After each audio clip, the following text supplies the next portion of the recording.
अस्सलाम वालेकुम। अल्हम्दुलिल्लाह एहतिशाम आज़म हाज़िर आपकी खिदमत में एक और नई वीडियो के साथ। तो स्टेटमेंट जो होती है स्टूडेंट्स के लिए अरेंज करना, वो सबसे मुश्किल तरीन आपके स्टडी प्रोसेस जो आपकी फ़ाइल तैयार होती है उसमें होता है। आपको जो आपका कंसल्टेंट होता है वो भी आपको पहले दिन जब जाते हैं वो कहता है जो भी मैक्सिमम नंबर होते हैं वो बताता है, ठीक है। और आपकी फ़ीस को निकाल के इट्स नॉट इंक्लूडिंग योर फ़ी, वो कहता है 20-25 लाख आपकी फ़ीस है और इसके साथ आप कोई 70 लाख की, कोई 80 लाख की, इस तरह आप अपनी स्टेटमेंट करें।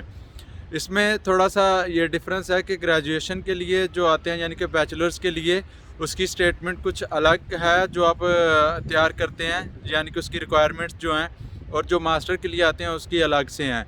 तो आज सारी बात इसी हवाले से करूँगा क्योंकि इससे पहले ना तो आपने कभी जो आपके कंसल्टेंट अगर आप उसके पास विज़िट किया तो उसने आपको ब्रीफली बताया होगा, ना वो बताते हैं। वो सिर्फ चलता रहता है क्योंकि हम भी इस प्रोसेस से गुजरे हैं तो हमें पता होता है। ना ही कोई इतना खुल के कोई कंसल्टेंट अपनी किसी चैनल पे या अपने यूट्यूब पे किसी ने एक्सप्लेन किया हुआ है। तो मैं जो चीज़ें मेरे साथ हुई हैं या जिस तरह होती हैं वो आपके साथ सारी एक्सप्लेन करूँगा इंशाल्लाह। तो आगे बढ़ने से पहले वीडियो को लाइक कर दें, शेयर कर दें, सब्सक्राइब कर दें प्लीज़। अब इसमें क्या है कि जो बैचलर के लिए होता है वो आपको 4 साल के एक्सपेंस इंक्लूड करके तो वो स्टेटमेंट शो करनी होती है, जो कि आपकी फ़ीस है जो उसको निकाल के सिर्फ एक्सपेंस शो करने होते हैं। और फ़ीस के लिए कोई स्पॉन्सर, कोई आपका जो बिज़नेस होता है वो आपका एक ब्रीफली डॉक्यूमेंट जो आपके कंसल्टेंट है वो तैयार करते हैं, तो वो उस तरह साथ शो करते हैं कि ये हमारी ईयरली इनकम है, इस तरह होगा। और जो स्टेटमेंट होती है उसमें आपने बैलेंस शो करना होता है कि ये बैलेंस है हमारा 50 से 60 लाख रुपया, ये हम एडवांस में रखा हुआ है, ये हम पर ईयर इसका एक्सपेंस जो है वो पूरे कर सकते हैं।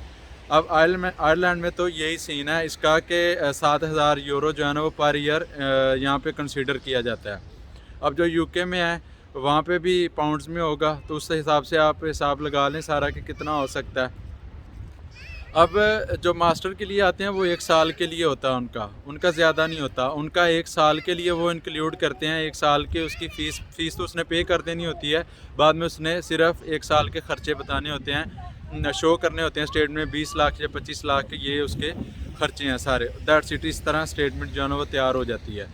आयरलैंड में जो होता है वो 6 महीने की स्टेटमेंट पुरानी चाहिए होती है। अब इससे क्या मतलब है, 6 महीने पुरानी स्टेटमेंट से ये नहीं होता कि अगर 50 लाख की चाहिए तो 50 लाख पूरे 6 महीने में आपका पड़ा होना चाहिए। नहीं, ऐसा नहीं है। इससे ये मुराद है कि आपका अकाउंट जो है वो लास्ट 6 मंथ से ओपन होना चाहिए।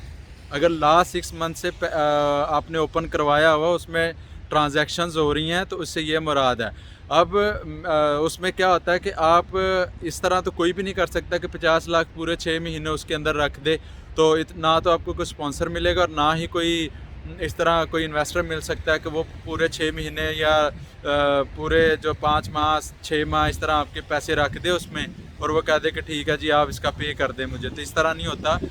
बस 6 महीने पुराना अकाउंट होना चाहिए। अब उसमें क्या आपकी ट्रांजैक्शन थोड़ी मोटी मोटी यानी कि 1 लाख की, 2 लाख की, 4 लाख की, इस तरह कोई ना कोई होनी चाहिए 6 माह के अंदर।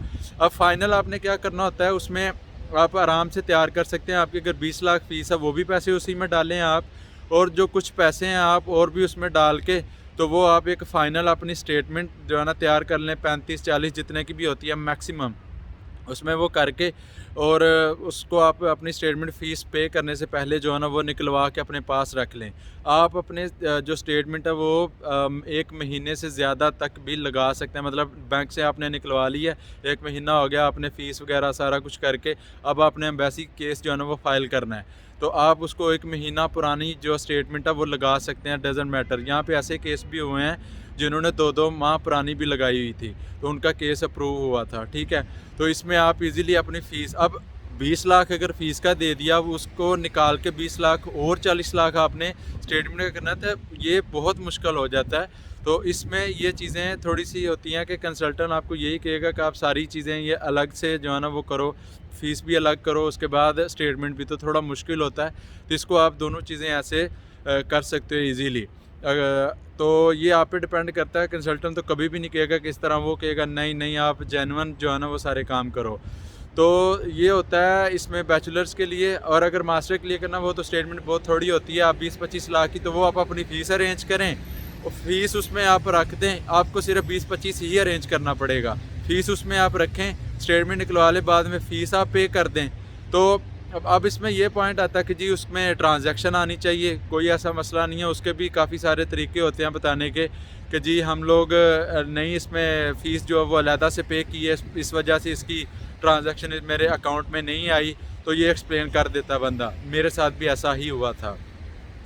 तो ये स्टेटमेंट के हवाले से थोड़ी सी चीज़ें थी जो मैंने क्लियर करने की कोशिश की है। तो उम्मीद करता हूँ कि आपको ये थोड़े पॉइंट क्लियर हो गए होंगे। तो इसमें कोई ऐसा मसला नहीं होता, जो कंसल्टेंट बताते हैं वो सारी बातें सही भी नहीं होती कि जो एज़ इट इज़ ही हो, ना ही हो सकता है। मेरा वीज़ा अपील पे अप्रूव हुआ था, मैंने जो अपनी जो बांड था वो लगाया था साथ, वो रिफ़ंड भी करवा लिया हुआ था, लेकिन फिर भी अल्हम्दुलिल्लाह हो गया था इसमें। तो स्टेटमेंट मैंने जो सारी स्टेटमेंट की थी, फ़ीस डाल के, हर चीज़ डाल के 40 लाख की थी। उसमें मेरी फ़ीस भी थी, उसी में सारा कुछ। तो ये लक की भी बात होती है, लेकिन थोड़ा आप स्मार्टली वर्किंग करें तो उसकी भी बात होती है। तो तब तक अब तक के लिए इतना ही। मुझे दीजिए इजाज़त, अपना बहुत सारा ख्याल रखिएगा, दुआओं में याद रखिएगा। अल्लाह हाफ़िज़।